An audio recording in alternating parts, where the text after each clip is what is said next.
Hey guys, welcome to the Rock and Road Show. And today the star of the show is sleeping. He's taking a nap. There he is. He went swimming and chased frogs and did a lot of swimming, went extra swimming. And today he decided to actually go on an adventure with his mom and hung out with his mom and sat in the big pond with mom and let mom take him on a special adventure. And he didn't leave mom. Stayed with mom today. Oh, and by the way, he's for rent. He's for rent. Yes, he's the stud muffin. Stud muffin is available. All right, back to what we're going to talk about today. Today we're going to talk about JACLA. And that's how you pronounce it. It's all one word, but you pronounce it so that it is like two words blended together. Like, I'm trying to think of something offhand and I can't right now. JACLA. And there have been a few other pronunciations. It is a Navajo word. It does come from the Navajo. I did grow up in the Navajo Indian Reservation in New Mexico. I have my PhD in forensic archaeology of the southwestern indigenous tribes of the North American continent. I have lived and traveled all over the world. I've climbed parts of two of the world's highest mountains, the Andes and the Himalayas, and crossed four of the world's most famous jungles. Peking, Yucatan, the Amazon, Southeast Asia, alone by myself with a 75-pound backpack. I am ex-military and ex-firefighter. Other than growing up on the Indian Reservation, I have been doing jewelry for about 50 years.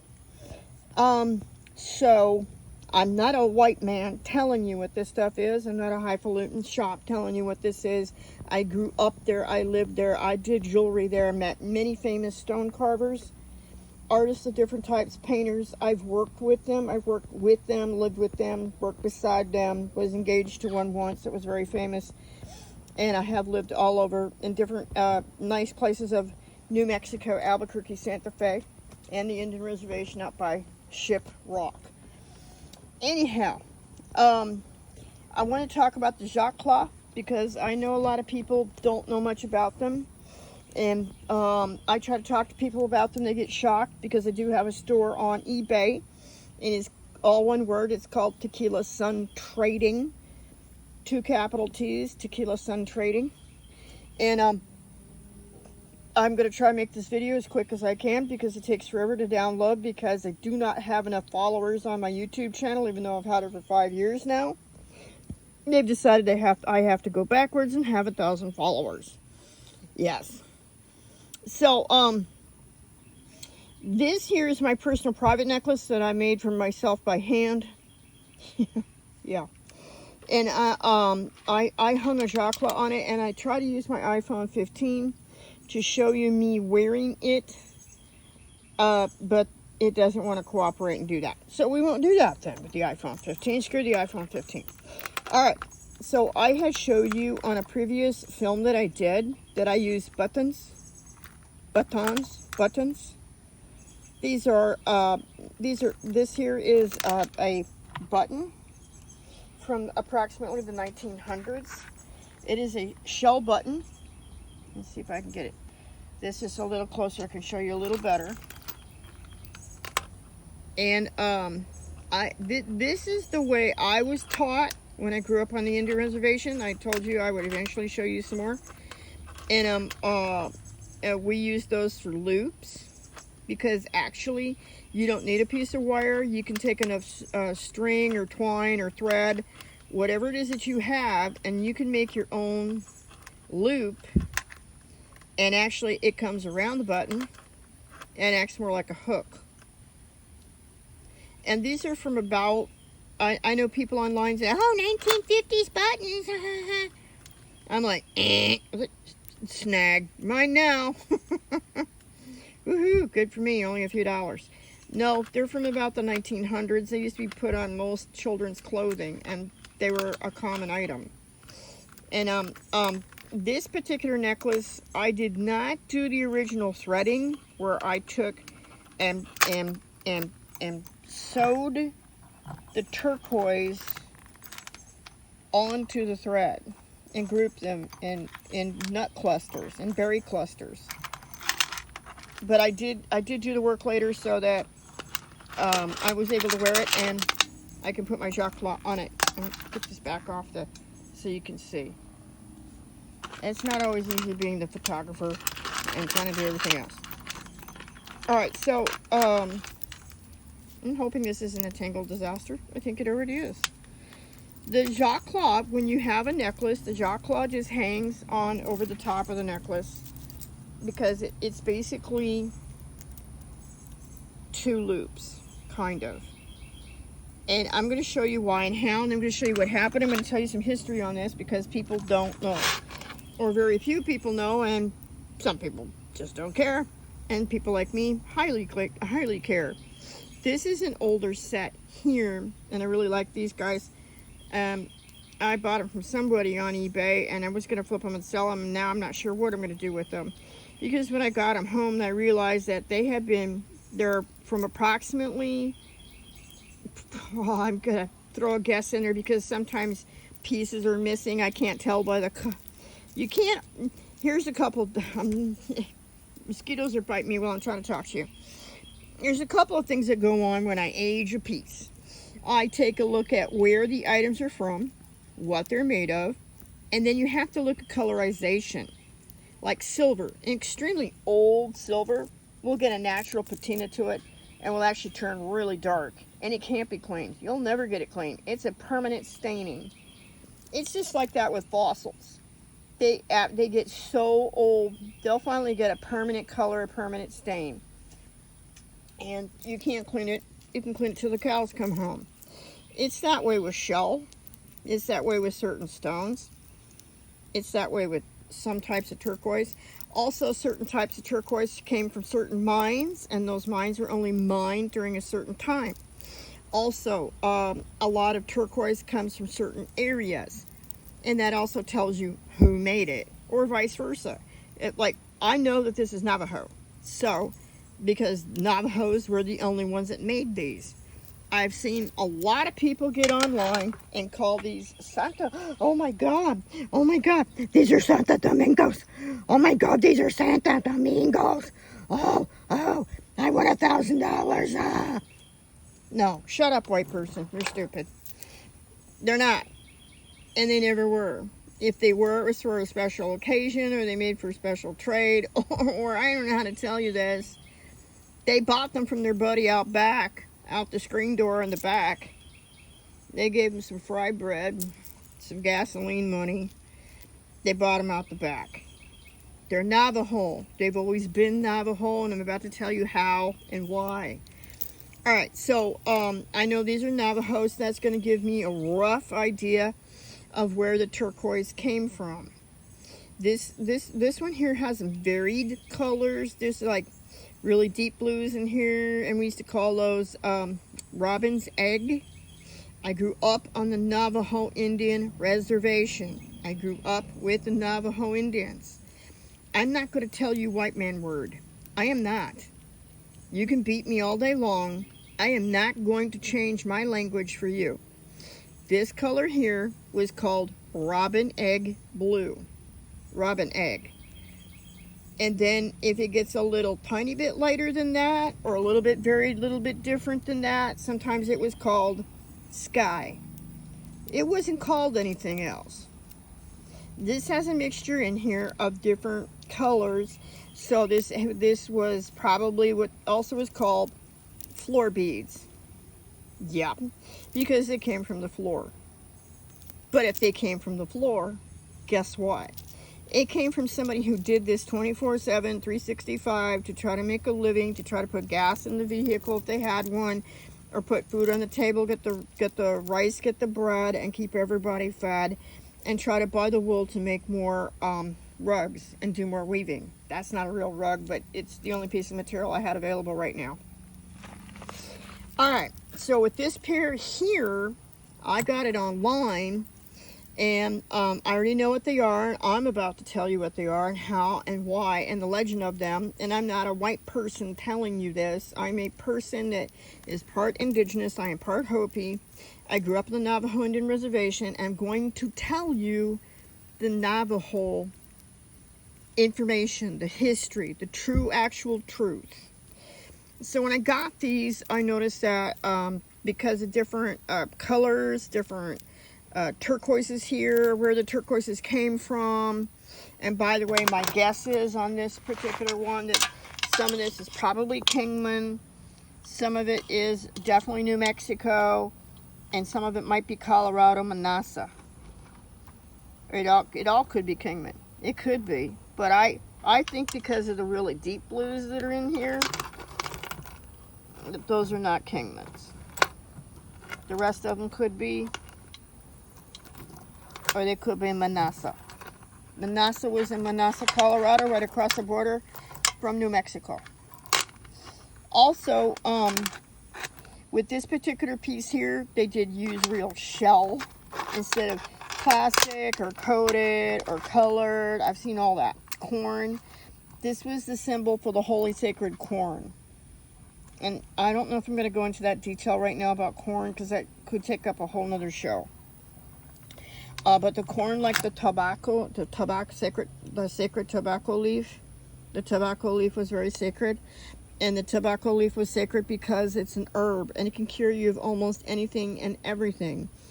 Scientists have now, white man scientists have now stated that tobacco has been found to, the actual leaf of the herb of the plant, to help you with COVID and help with cancer and help with detoxing. And it's basically like a vitamin D3. And it can help you cleanse and clear and parasites also as well. So it's no wonder that the ancient Native American Indian tribes already thought that the tobacco leaf was sacred. It was probably curing all kinds of problems and ailments that they had. All right, so corn and tobacco are on the top of the symbology and symbols of great American sacred things. And with corn specifically, it was because it was something to eat and keep you alive. Yeah. And if you've ever smelled roasted corn, it smells pretty good. And you can actually build a fire with the scrap if you're not using the scrap to make other things. I also want to mention that these are what white people called graduated to size. That's a white people term. That is not a Native American original term. Because they start out real tiny and then they become larger. And I think I've showed you on another show. I can't remember because I've done some personal private shows for other people before I started doing this on the YouTube channel. Yeah. And I've done a lot of writing about it and different stuff on it on my eBay channel, which is TequilasunTrading. Okay, so when these beads are made, they're called straw beads, but the whole piece is called a JACLA. And these are made on a piece of straw. That's why they're called straw beads. And when I learned how to make these, and I've made them, I was in the Hogan with a floor like this. And there are ways to do your Hogan floors.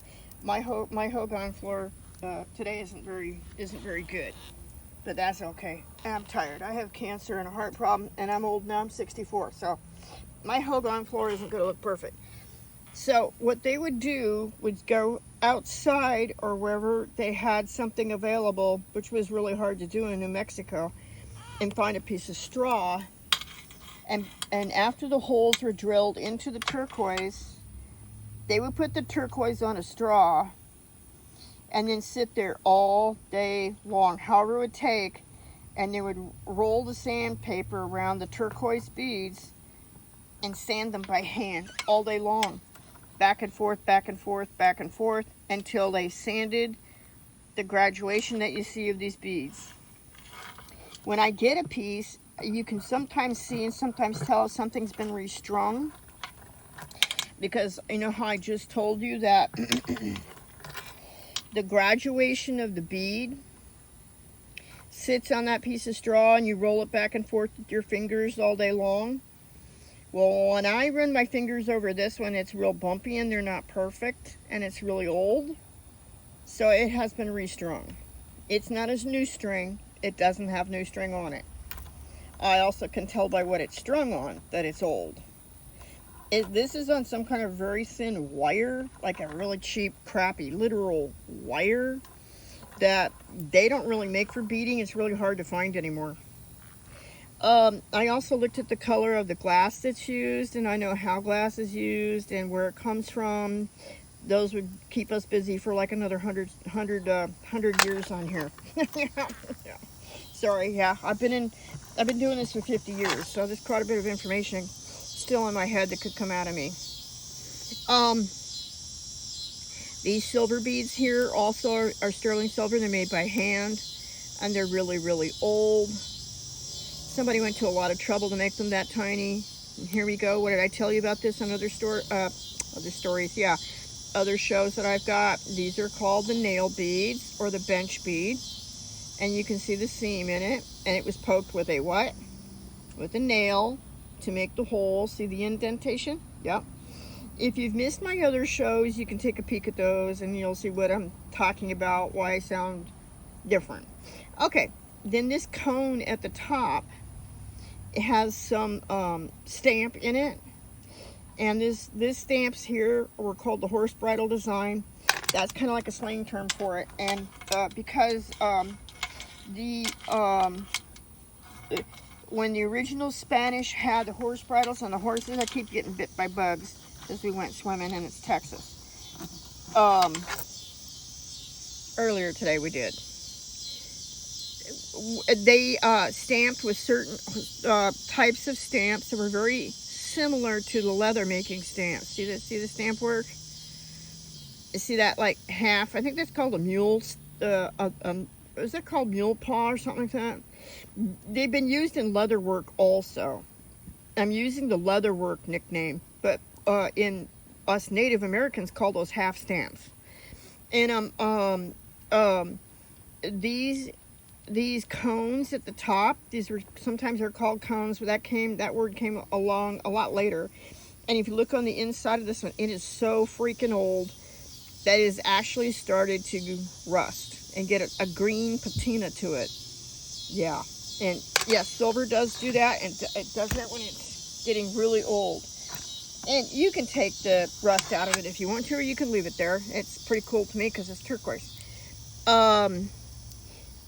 These were also called jingles, and the jingles were made on the powwow dresses, mostly for the women, later on. And I've heard and I've read, because I have read volumes and volumes and volumes and volumes of books in my lifetime on Native American orreology, that the jingles didn't actually come about until like the late 1800s. Now maybe that's wrong, but that's what from all my years of reading and living, that's what I understand.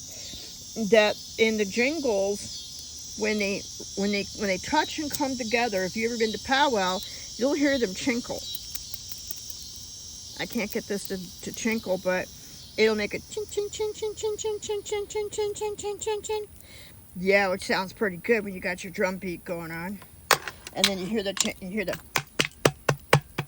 get your drum beat and you get the chingles. Pretty cool. You have to go to some powwows. If you've never been to one, they're worth going. And I think it's getting later. It's going to rain. The bugs won't leave me alone. All right. So, the jingles, these were called jingles most of the time because they made a jingly sound, and they were on most of the jackets and skirts for women mostly, but not always. And so these, like this, with the indentations at the top, and this was a lot of work that went into this, were real popular. This design, this shape, and including this clasp up here at the top, about 1900. Right. But this has been restrung. So that tells me a couple things. It tells me that these could very well be from the 1800s, that they were restrung about 1900. Right. So that's another reason why I told you earlier I bought them from somebody on eBay. They didn't know what they were doing. They didn't know. They didn't care. And how also I can tell is the length. And this is a lousy video because I cannot show you unless I flip this camera around, and it's probably going to look really weird. I don't think there's any way I can really show you what I mean by this. And this is the whole, it was the whole point to the whole story, was to show you it's not just what they're made out of and what they are. And I can't get the camera to turn, so I'm going to try and turn it myself and see if you can see this. They were earrings. I don't know if you can see that, and I won't know until I look at the film later. And you have to go by length. That's why they're a JACLA, and they're called JACLA. Oh yeah, this is going to get heavy. Ready? Trying to do the best I can with lousy equipment. All right. So, the JACLA earring, they were earrings, and if you get them so they're fairly short, like about 3-4 inches long, then you've got a real JACLA earring. And why they were Navajo and not Santa Domingo, yeah, I like to slap every single person that ever said that. Horrible, horrible, horrible white lie and stupidity. They're only about 3-4 inches long, because if you get them longer than that, they're hard to wear as an earring every single day of your life. And JACLA meant string earring. Yeah. And you kind of want one about the length of your finger. And they're only worn by Navajo women that were single. Yes. And the beads were usually made by the moms or the mother-in-law. Yeah.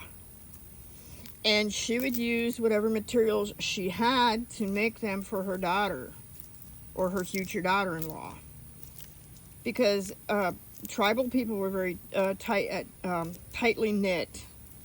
It wasn't unusual to help someone just because they were close to you in your area. You didn't have to be a direct relative. You were always relative because you lived in the vicinity. All right, so here's the string here. It's on this particular pair. These ones I just got in the mail a few days ago. I bought them from someone else. Oh, yep. So I hung them on my necklace. This is the one I made for me. I wear it all the time now. And mine is quite old also. And so you take the 2 earrings and you tie them together. I can't believe this.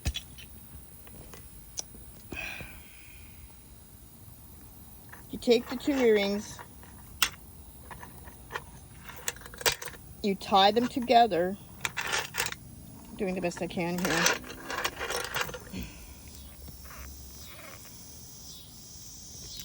Let me see if I can get this to well, here's the here's the 2. It makes a perfect circle. Oh, these bugs, I can't believe it. You can hear the bugs.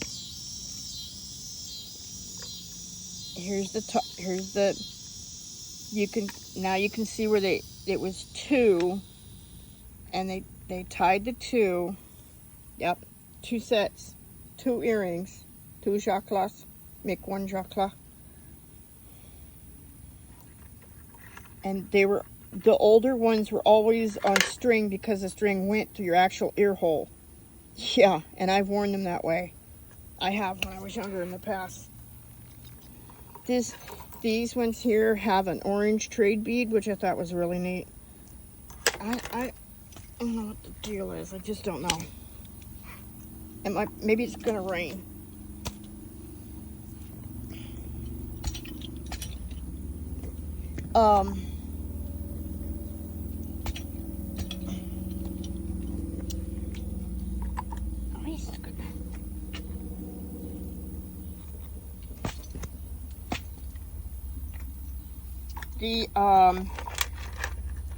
The orange here was really old, probably a trade bead. Right here, see at the top, a special type of glass. This is really, really, really old. I can't believe this. packing string for wrapping around packages and doing packaging and stuff like that, and small bundles of yarn or whatever else happened in your life. Before they had yarn, before they made colored yarn, there was this packing string. It was a finer woven type of rope. I don't know what the deal is. And this one here has been hand twisted because you can see that the twisting isn't perfect. If you look really careful, I don't know if I can get this piece of crap iPhone to do this or not. I'm gonna have to try it again. No, that's all the... I was gonna try and bring it into focus a little different so you could try to see it. So this packing string has the color. It's made a permanent dark color. It's never been dyed with the color. And if you look at it real careful, real close for a while, you will see that the twist in the string isn't perfect. And not because it's old or it's like moved its shape, something like that. It's because it was handmade, hand done. Right. Then when I look here at the top, there's another knot. So I could see these distinctly clearly were two separate different earrings. Oh, look at this one. This one's got an old drill hole on the side of it, see? So they were floor beads. This one's uniform in color. It's very uniform in color. It looks to me to be like a Kingman, possibly Kingman or Manasseh turquoise. The shell is slightly different. That doesn't mean anything. That's still called the corn. And I like this one more of a necklace than I do earrings. It's a little like heavier than the other pair. I'll probably make earrings out of this other pair and actually wear this one as a JACLA or wear it almost as a choker because they were earrings. They're not going to be very long. The string, back to the string again. So these actual strings went through a hole in the woman's ear. I've worn them like that. Once you get them in there, believe it or not, they'll stay in there. And they're not going to damage you and hurt you that badly. It's not like wearing wire in your ear. It's a little more eco-friendly and a little more comfortable, actually. Yeah. The Navajo made them, the Navajo had them, and they were for a reason. The women wore them as earrings in their ears to signify that they were single and alone. Yeah, and when she became married, she would tie them together, and then she would wear them as a necklace sometimes, or as a JACLA, which hangs, like I showed you earlier, around and over another necklace. It almost looks like a necktie. I wouldn't be surprised if that's where the white man necktie idea came from. That they just borrowed the idea from the Native American Indians. Let me see if I can get this on there. I don't know. There it is. Okay.